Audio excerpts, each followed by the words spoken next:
watching guys. Good evening everyone. Alam mo sa ngayon guys, medyo mahirap ang buhay natin. So, ako lang i-share sa inyo ito. Dahil 3 months na wala man lang pumasok na amount sa akin. So kasi tayo guys, hindi naman sa pagaan. Hindi naman kasi tayo yung pwede dun sa ano. Yung makikipag, araw tayo. Okay, nandun ako, pwede ako ron. Kaya lang, yung mga, yung dito kasi sa bahay, kung wala ako, wala na magbabantay. Kasi, yung mga anak ko, ngayon guys, medyo nahirapan ako talaga. 3 months. Nahirap ako mula nung January, February, March, April, May. Ano na pala? 5 months na ngayon. So, totally guys,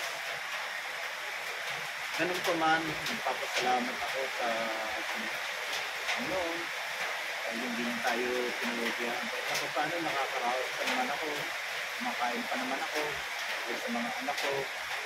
So yun guys, hindi ako nahihiyang isi sa inyo na kung maghirap man ako.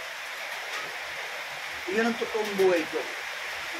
Maraming salamat guys at sa supportan nyo.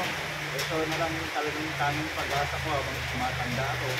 Yung mag-vlog at Facebook account natin ay monetize na rin. So maraming salamat sa mga supportan nyo sa ating Facebook page.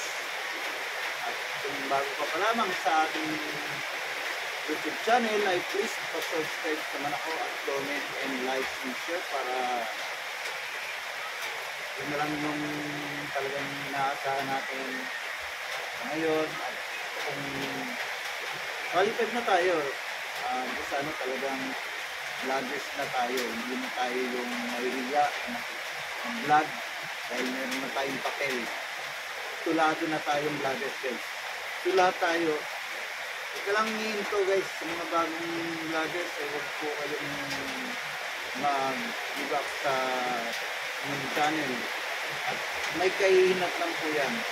Yun nga lang talaga hindi naman tayo professional, hindi naman tayo artista, hindi tayo kilala ng tao. Kaya ang kailangan lang talaga natin dito magsikap guys.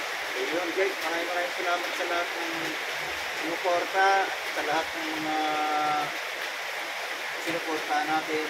Sana ay patuloy nyo akong suportahan. So promise, sa lahat ng sinasabi ko ay totoo. At God bless. Salamat sa Panginoon. Yun lang guys, maraming salamat. Thank you.